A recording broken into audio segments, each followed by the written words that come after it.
They got off to a rough start last night, and they just seemed tentative. And then they finally hit some stride offensively. And something that had plagued them early in the 2025 is part of the schedule. Like at the end of the 24 part and into early 25 was the three-point shooting.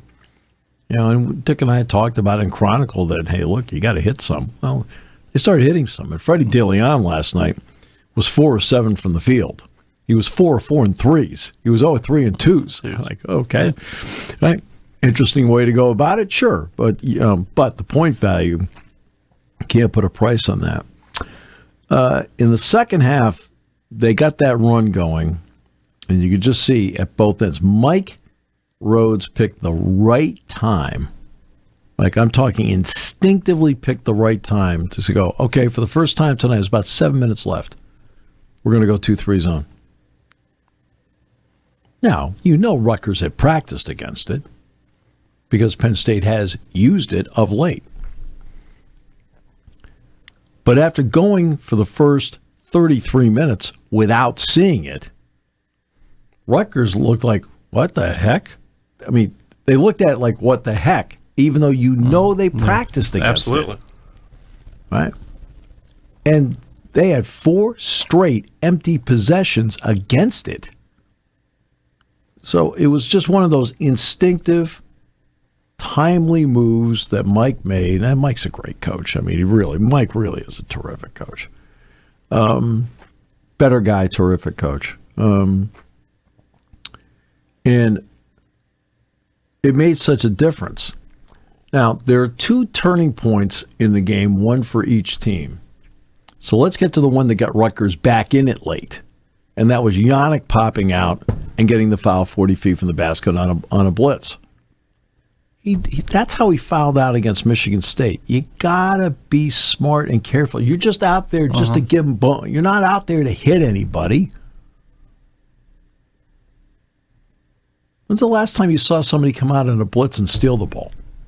Right. Now, maybe the other person steals the ball.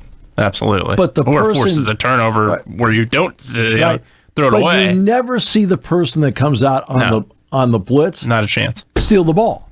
You're just there to create the havoc that creates the turnover. havoc that kind of pushes you back a little bit, then you fall back. Okay. Sure. You're like, now let me tell you about the one where actually, and nobody's talked about this, but I talked about it in the broadcast last night. We said we need to circle this play. Rutgers is up 53-50, and they come down, and Martini, out of nowhere, I'm talking like fired up a 3-point shot from 25 feet, right? And it wasn't even close. I looked up like, what the heck was that shot?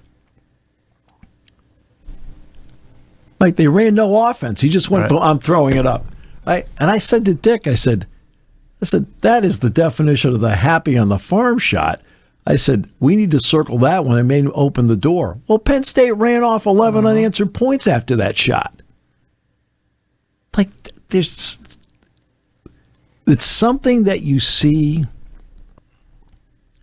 in sports where the no feel for the game or the moment exposes itself. That shot had no feel for the game or the moment. It's a 3-point game. He took that shot and went, oh my God, that was just, and I said it on the broadcast. This wasn't one of those like post-mortem things, because actually we didn't even talk about it in the post-game show, and I mentioned it in the broadcast, so we need to talk about that moment. That was like one of those like baffling, we think we've got it. You're up by 3 on the road. What do you mean you got it? You don't have anything. And it was a terrible shot. And Penn State came right down, boom, 11 unanswered points after that shot. Like, now, Yannick's foul opened the door for them to climb back. They never got the lead, but to climb back, they got within 2 after being up 10. Penn State had a chance to knock them out. But they hit their free throws down the stretch.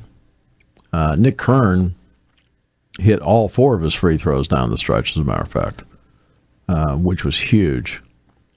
And I don't think people realize in close games this year, Penn State's 81% at the free throw line in close games in the final 4 minutes. How do I know? I keep track of it myself. It's not in the game notes. Some people do put in the game notes, but years ago I adopted it myself, just to do it myself. And it's a limited rotation. Puff's been out. They only played 8 last night, and the 8th was Javin Carter.